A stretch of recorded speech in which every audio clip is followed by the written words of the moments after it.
Episode 5 Asylum.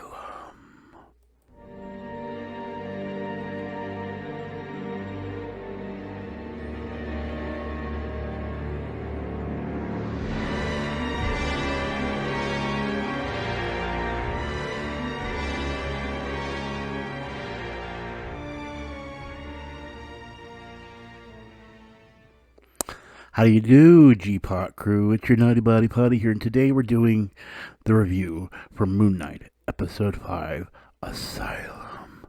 Now, if you haven't watched the last episode, well, what are you doing here?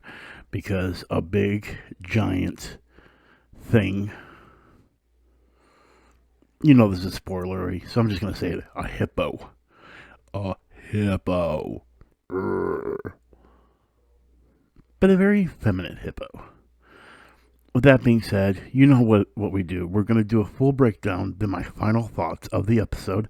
I think we have 3 more episodes after this one. So we are now at the halfway point of the series. And of course, then next Thursday is Doctor Strange in the Multiverse of Madness. And I'm making this one extra special, just like my Sonic the Hedgehog review. Extra special. But with that being said, let's get started with our first breakdown or Easter egg. Now for the first Easter egg or breakdown, information, what have you. We're going to talk about something I pressed upon last time in episode 5 that actually reoccurs episode 4, that actually reoccurs in the Marvel Universe a lot. Duat. Duat is the land of the dead. It is where people go to die, so on and so forth. And here's the thing when it comes to Duat.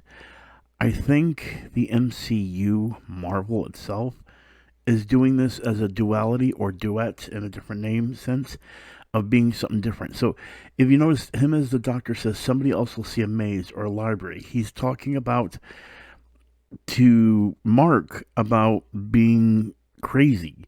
But this is in actuality different. He's explaining it in a different way.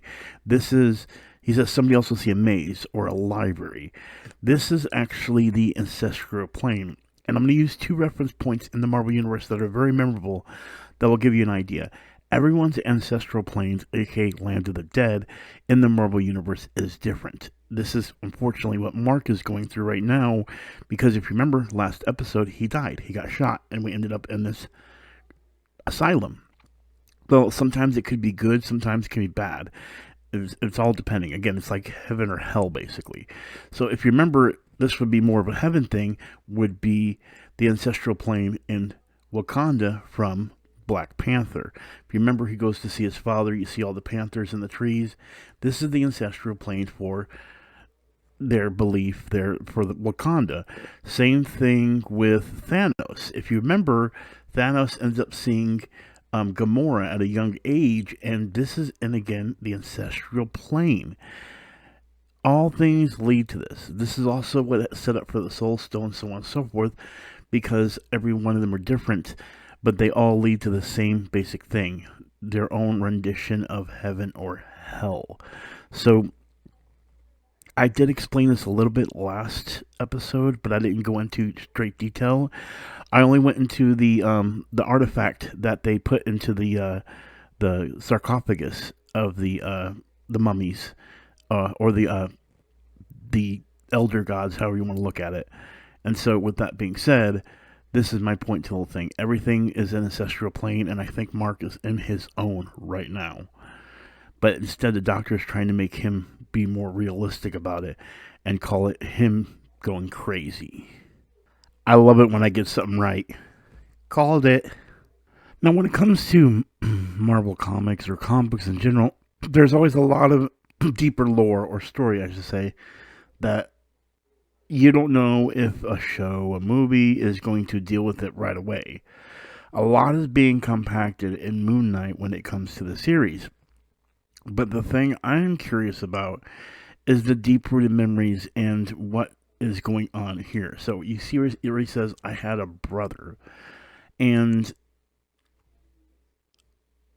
if you remember, they showed that all the people he killed were in that room. So if they're stating that his brother died, then they're definitely unrooting from the actual storyline. See, in the comic book, Randall Spector, aka Mark Spector's brother, actually goes into the military with Mark, and Randall ends up becoming the second avatar for KHONSHU. And so this makes him the character of Shadow Knight. And he's evenly matched to Moon Knight, except he does have like these like beams, electric beams that come out of his eyes that are very lethal. But he's evenly matched with Moon Knight when it comes to fighting style and everything else. Now, based on what we're seeing here, apparently his brother died. Which, again, in the Marvel Universe, they could always say, oh, he didn't die. That's just something that was in your brain. But based on this room, everyone he killed is here. And this little boy is. But of course, Mark tells Steven not to follow him. And if you notice, there's going to be something that was pointed to earlier, because I remember seeing this kid and this kid in an earlier episode, but they were talking about Dr. Grant. And I was very confused about that and that Stephen Grant thing, because Dr. Grant is Stephen Grant, which is also this, which makes me think he's about to find out that he's actually the personality that Mark Spector made after his brother died, and the kinship they had together was Dr. Stephen Grant, which created this personality you see here, which of course does get encompassed in the comic books as a regular character within the universe, and as well as a third personality. For a lot of people, this show is probably getting really crazy to where it's very confusing, and it's understandable because they're putting a lot of groundwork down for something that is just absolutely bonkers. So the point of this is where are they going to go with this, and are we going to see a Shadow Knight? Who knows? Okay, and now we have Bushman recognized. So here's my situation. I think maybe I might have been wrong about the character that I saw in that one episode, or it was, and I was right about what I said, and they were going to go deeper into the introduction of him. That's because they didn't really name him by name, I don't think. So, for those that are unaware, Bushman is a mercenary that has always had a rivalry with Moon Knight, aka Mark Spector. But they do have a past together, which does connect to what we're seeing here, where he's talking about his CO being Bushman. So this might be the final connection. But of course, they're compacting a lot of information in very few episodes when it comes to Moon Knight. So that's why I get to do these full breakdowns for you guys, because it then, self-contained information you may not know, that also might drive you a little crazy. So, yeah, I think we finally got our final Bushman. It's just a matter of when are we going to see him? Are we going to see him soon? Who knows? I'm recording this as soon as the word Bushman was talked about. Oh yeah, and this is clearly the first time Mark Spector gets KHONSHU and becomes the Moon Knight. Triggered by the attack from Bushman. I was wrong. I don't think that was the other one was Bushman. Again, it could be still, but I don't think it was. Bushman was the catalyst for him to call upon the Egyptian god KHONSHU. Epic. I like the way they did it.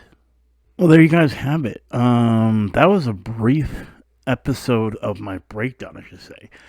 The balancing of the scales, Steven, that whole situation, it makes sense because, again, Mark Spector is the original and Stephen Grant was the creation. But I did not expect it to go as dark and deep as it did with his mother. that was just, even for me, was like, wow, that was deep.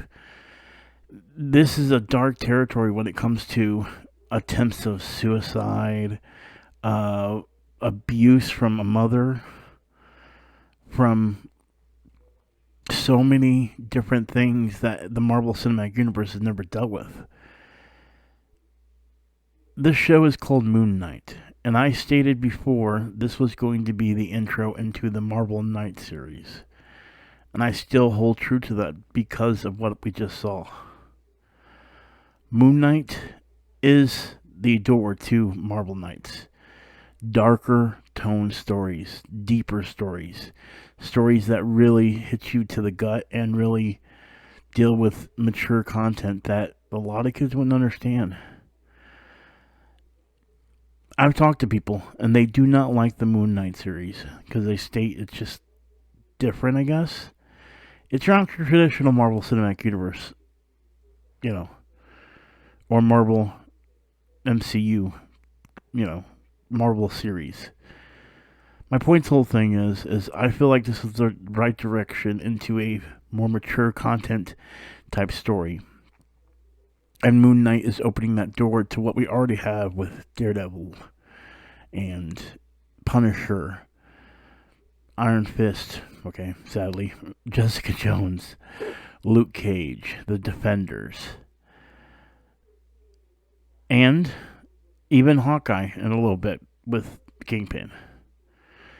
We are going into the deeper layers of the Marvel Universe. And I'm very happy to take this journey with you.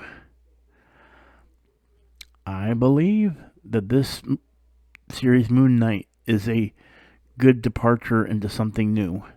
The cinematic universe itself is going to be great as far as connecting tissue from both the dark and the light side. We have Doctor Strange coming out. We have WandaVision that connects to that. And now we have Moon Knight that connects to what potentially could be the Netflix series through Hawkeye and a more darker approach to the Marvel Knights. I'm excited to see what happens. And with that being said, thank you for watching. I am Putty with the G-Pot crew, and you know what we do.